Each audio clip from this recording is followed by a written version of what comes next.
రాష్ట్రంలో ఎస్సీల పట్ల పోలీసులు వ్యవహరిస్తున్న తీరుపై జాతీయ ఎస్సీ కమిషన్ సభ్యులు వడ్డేపల్లి రామచంద్ర ఆధ్వర్యంలో పెద్దపల్లి జిల్లా రామగుండం ఎన్టీపీసీ మిలీనియం హాల్లో పోలీసు అధికారులతో రివ్యూ మీటింగ్ నిర్వహించారు. ఈ సందర్భంగా జాతీయ ఎస్సీ కమిషన్ సభ్యులు వడ్డేపల్లి రామచంద్రతో పాటు Ramagundam police commissioner Amber Kishore Jha police అధికారులు పాల్గొన్నారు.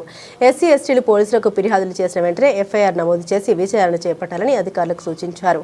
మంచిర్యాల జిల్లా నస్పూర్కు చెందిన స్వరూపాని దళిత మహిళ తనను కుమారస్వామి అనే వ్యక్తి పెళ్లి చేసుకుంటారని మోసం చేసి ఇబ్బందులకు గురి చేశాడని జాతీయ ఎస్సీ కమిషన్ సభ్యులు వడ్డేపల్లి రామచందర్ సిపి అంబర్ కిషోర్ జా దృష్టికి తీసుకెళ్లారు. రాష్ట్ర డీజీపీ గారు ఉండాల్సిన ఈ బైఠకుల్లో ఉండాల్సి ఉండే, ముఖ్యంగా ఏంటంటే ఎలక్షన్ దృష్ట్యా వారు అడిషనల్ డీజీపీ గారికి ఆదేశాలు ఇవ్వడం జరిగింది.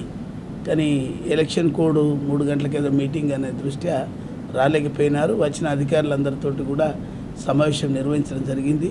అంటే రాష్ట్రంలో ఎక్కడైతే ఎస్సీల పట్ల మన పోలీసులు వ్యవహరించే తీరు వాటి అన్ని విషయాల మీద చర్చించడం జరిగింది.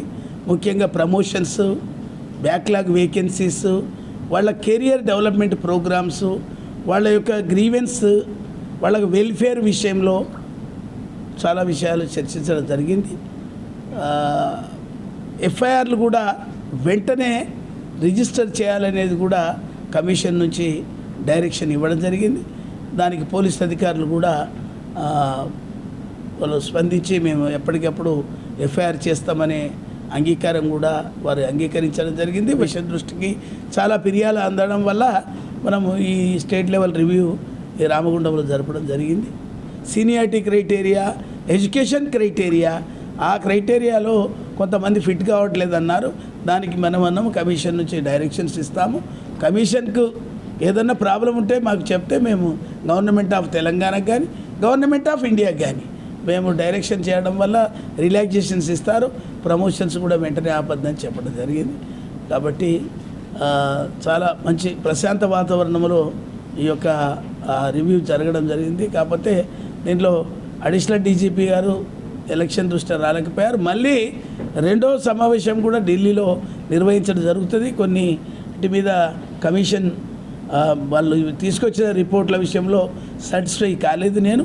ముఖ్యంగా ఎందుకంటే మనం అనుకున్నటువంటి ఏదైతే ఈ రాష్ట్రంలో ఎంతమంది పోలీస్ సంఖ్య ఉంది, కానిస్టేబుల్ కానీ, హెడ్ కానిస్టేబుల్ కానీ, సబ్ ఇన్స్పెక్టర్ కానీ, ఇన్స్పెక్టర్ కానీ, డిఎస్పీ కానీ, అడిషనల్ డిఎస్పీ కానీ, అడిషనల్ ఎస్పీ కానీ, ఎస్పీ వరకు, ఐజీ, డిఐజీ, డీజీ వరకు కూడా ఎంతమంది అయితే అధికారులు ఉన్నారో ఆ రిపోర్ట్ కూడా సబ్మిషన్ చేయాలన్నాము.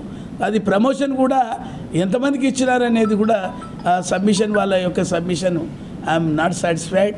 కాబట్టి మళ్ళొకసారి రివ్యూ తీసుకుంటాను నేను. అప్పుడు ఈ మన డీజీపీ గారిని పిలిచి వారికి నేను ఇవ్వాల్సిన కమిషన్ నుంచి ఇన్స్ట్రక్షన్స్ ఇవ్వడం జరుగుతుంది.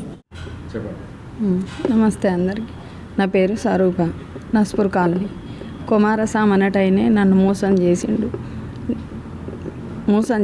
నన్ను పెళ్ళి చేసుకొని మాట్లాడుతానని అన్నీ మాట్లాడి నన్ను మోసం చేస్తే పంచాయతీ కూడా పెట్టినాక మళ్ళీ నన్ను పోలీస్ స్టేషన్లో పిలిపించి మాట్లాడిపించి అట్టిగిన కేసులు పెట్టి జైలుకు పంపించిండు. నా ఇల్లు రిజిస్ట్రేషన్ చేయించుకున్నాడు ఉపేందర్ సార్తో. నేను దళిత బిడ్డనని, ఎస్సీ అని తెలిసి కూడా నన్ను పెళ్లి చేసుకొని మొత్తం మోసం చేసి నా ఇల్లు రిజిస్ట్రేషన్ చేయించుకొని ఎస్ఐతోని నన్ను జైలుకు పంపించి మోసం చేసి నా ఇల్లు నాకు రిజిస్ట్రేషన్ చేసి నాదే తప్పని ఒప్పుకొని నన్ను మోసం చేసిండు. ఏం జరగాలని, ఇక్కడ చర్య తీసుకోవాలని ఇక్కడ దాకా వచ్చిన సార్.